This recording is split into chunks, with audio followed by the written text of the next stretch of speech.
Puji Tuhan. Salam. Shalom. Mari kita akan buka firman Tuhan bersama-sama di dalam kitab Injil Lukas pasal yang ke-16 ayat 16. Satu ayat saja yang kita akan renungkan pada hari ini. Lukas pasal yang ke-16 ayat yang ke-16. Puji Tuhan. Haleluya. Menghormati firman Tuhan, mari kita akan baca bersama-sama. Haleluya, kita bangkit berdiri. Puji Tuhan. Ya, kita akan baca bersama-sama. Hitungan ketiga, kita akan baca 1, 2, 3. Hukum Taurat dan kitab para Nabi berlaku sampai kepada zaman Yohanes. dan sejak saat itu kerajaan Allah diberitakan dan setiap orang menggagalinya, merebut dan memasukinya. Puji Tuhan, haleluya. Iya, Bapak Ibu, saudara-saudara yang dikasih oleh Tuhan, Tuhan pernah berkata, pikulah kuku karena kuku itu ringan.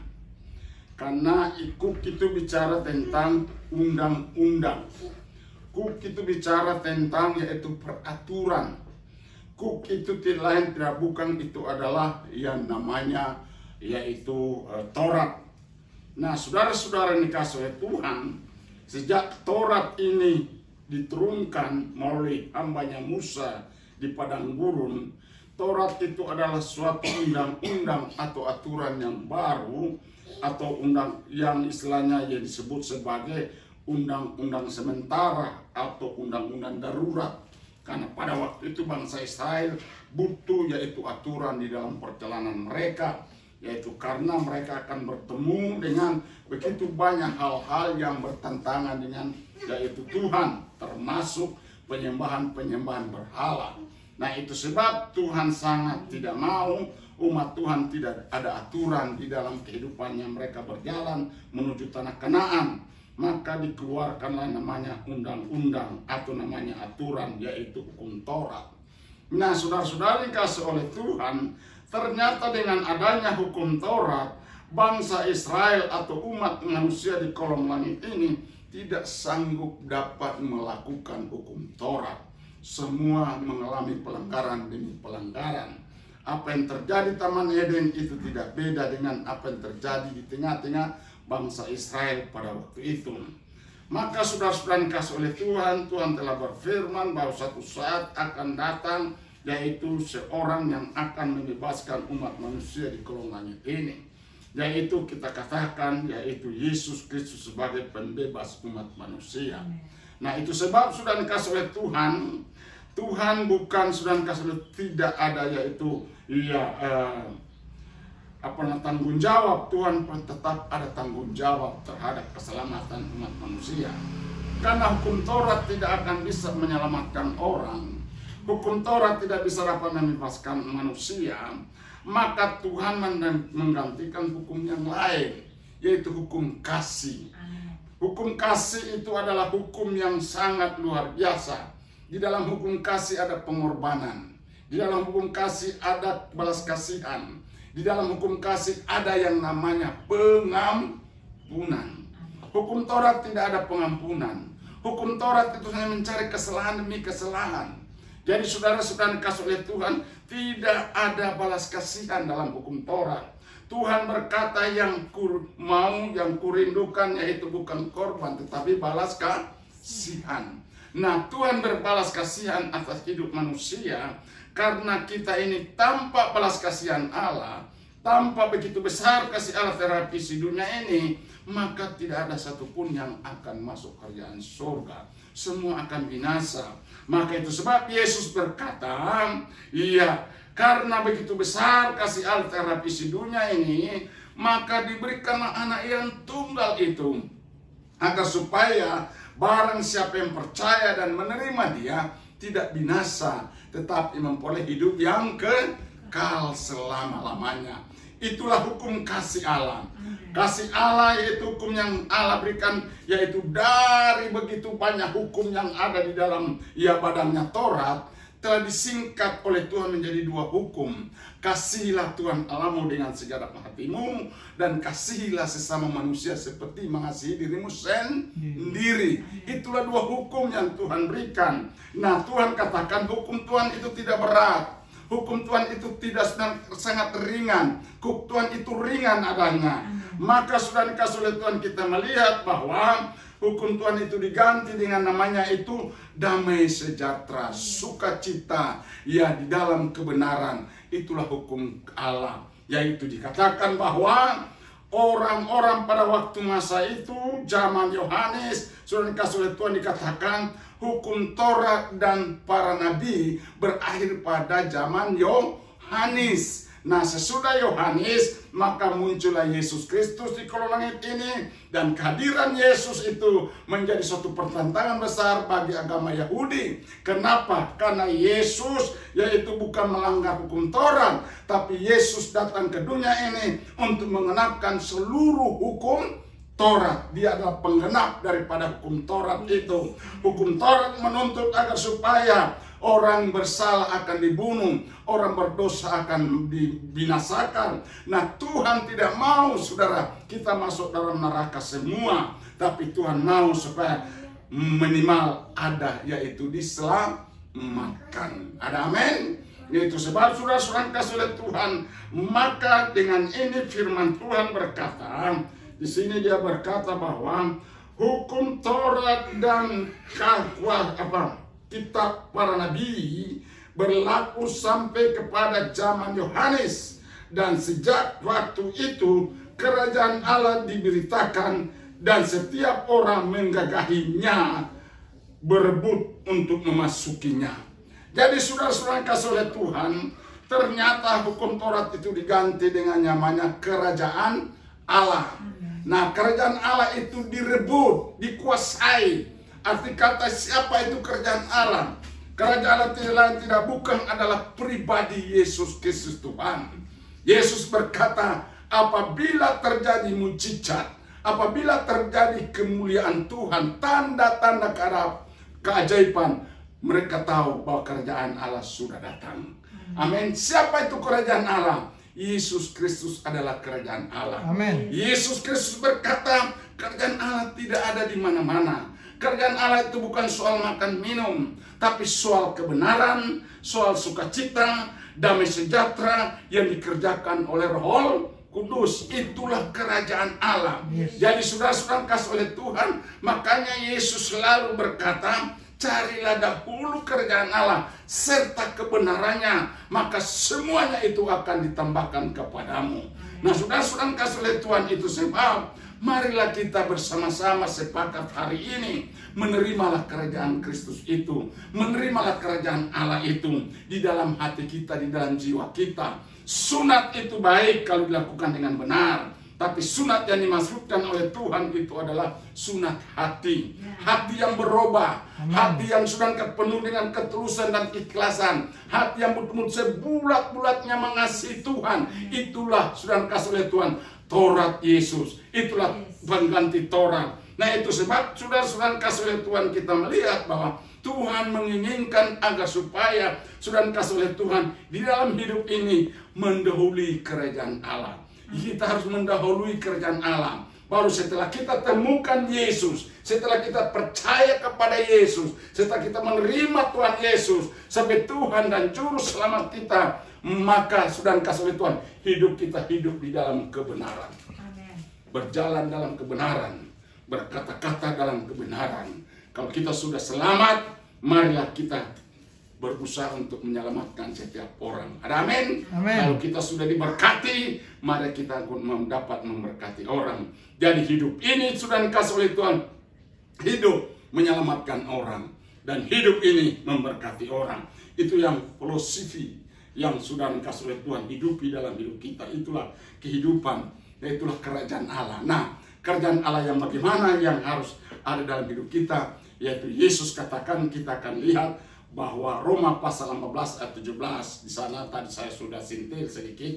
Roma pasal 14 ayat 17, inilah kerajaan Allah yang sebenarnya, ya. Kerajaan Allah itu tidak ada di mana-mana, tetapi kerajaan Allah itu ada di tengah-tengah kita. Ya, puji Tuhan. Haleluya. Iya. Roma 14 ayat 17, saya minta tolong dibacakan. Puji Tuhan. Iya.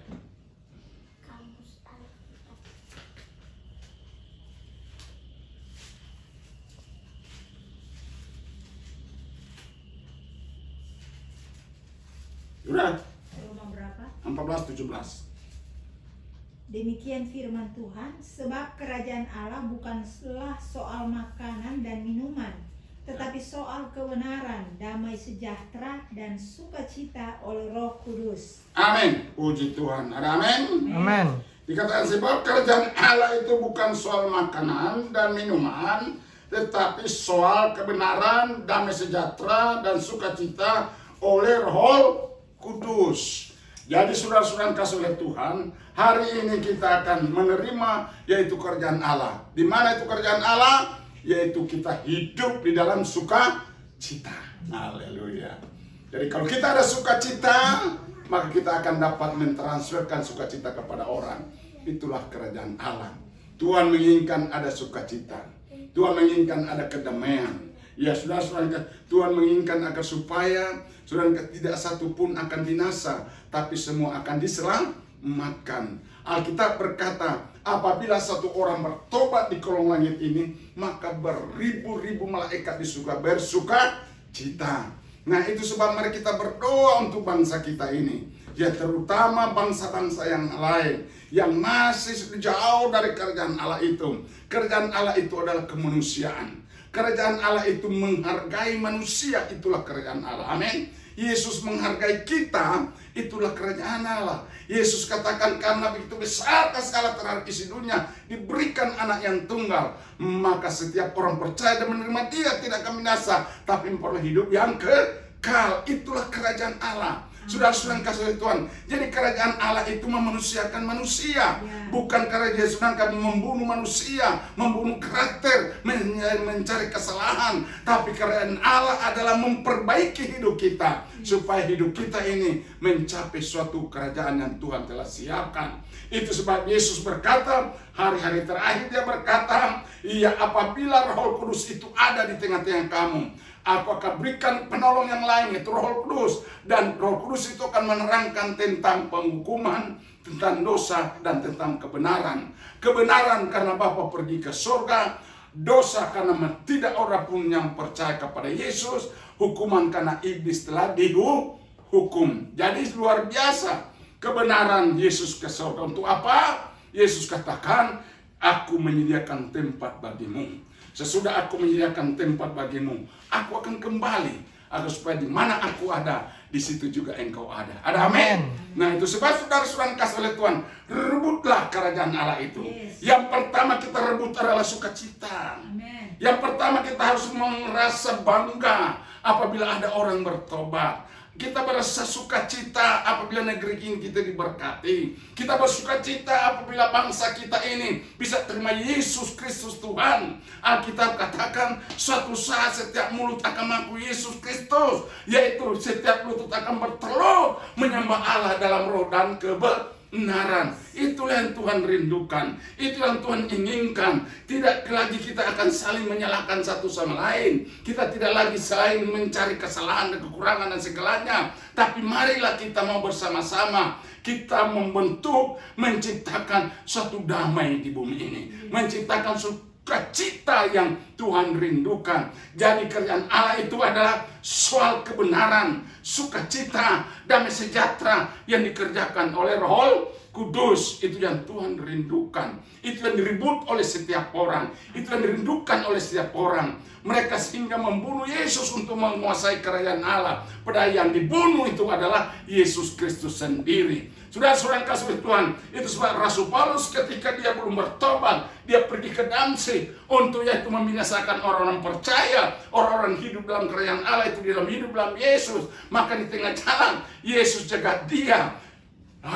Saul, kenapa engkau aniaya aku? Dia menjawab, siapakah engkau? Yesus berkata, akulah Yesus yang engkau aniaya. Jadi saudara kasih oleh Tuhan, kalau kita saling membunuh karakter, kalau kita saling membunuh satu sama lain, berarti kita sedang membunuh kerajaan Allah di tiap orang manusia. setiap orang percaya. Itu sebab Bapak Ibu saudara-saudara kasih oleh Tuhan, marilah kita bertobat, marilah kita sadar. Ya, kalau sudah kasih oleh Tuhan, kita masih ada dendam, ada sakit hati, sehingga ada dikatakan pasukan sakit hati. Haleluya.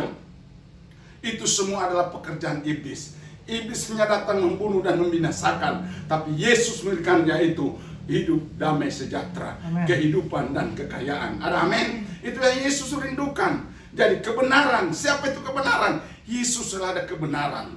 Yesus katakan, akulah jalan dan kebenaran dan hidup. Tidak ada seorang pun sampai kepada Bapa kalau tidak melalui aku. Jadi Yesus Kristus itulah jalan kebenaran. Yesus itulah juru selamat. Yesus itu dalam Bapa, Bapa dalam Yesus. Sudah kasih oleh Tuhan, tidak usah lagi kita dikacaukan dengan berbagai macam filsafat-filsafat yang sudah kasih oleh Tuhan menurut manusia, bahwa yaitu bahasa paling utama, bahasa paling yaitu suci adalah bahasa Ibrani. Sudah, setiap bahasa itu dihargai oleh Tuhan.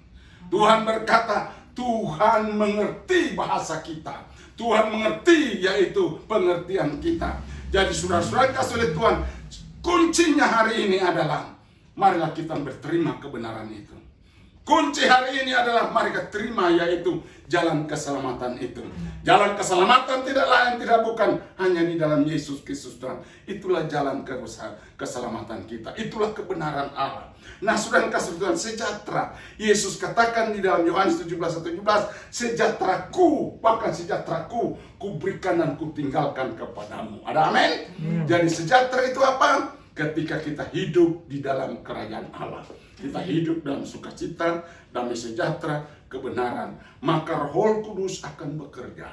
Saya percaya Bapak Ibu saudara-saudara kasih oleh Tuhan, bangsa kita, negeri kita, bangsa-bangsa yang lain, ketika mereka sepakat untuk terima Yesus Kristus sebagai Tuhan dan Juru Selamat, bangsa kita ini akan diberkati oleh Tuhan.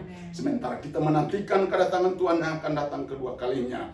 Yesus katakan, jangan beri hatimu terharu. Percaya kepada Bapa, percaya juga kepada Yesus. Aku pergi menyediakan tempat bagimu. Sesudah aku menyediakan tempat bagimu, haleluya, maka setiap orang yang percaya, setiap orang yang menerima Dia sebagai Tuhan dan Juru Selamat, setiap orang yang bertobat, setiap orang yang hidup dalam kerajaan Allah, dia akan berkata, sabaslah engkau, terimalah kerajaan Allah yang sejak aku ciptakan sebelum dunia ini akan dijadikan. Ada amin? Betapa sukacitanya kita suatu saat. Itu sebab itulah firman Tuhan pada hari ini. Kiranya Tuhan akan memberkati kita semua. Amin. Mari kita berdoa. Bapa di surga, terima kasih untuk firman Allah yang singkat.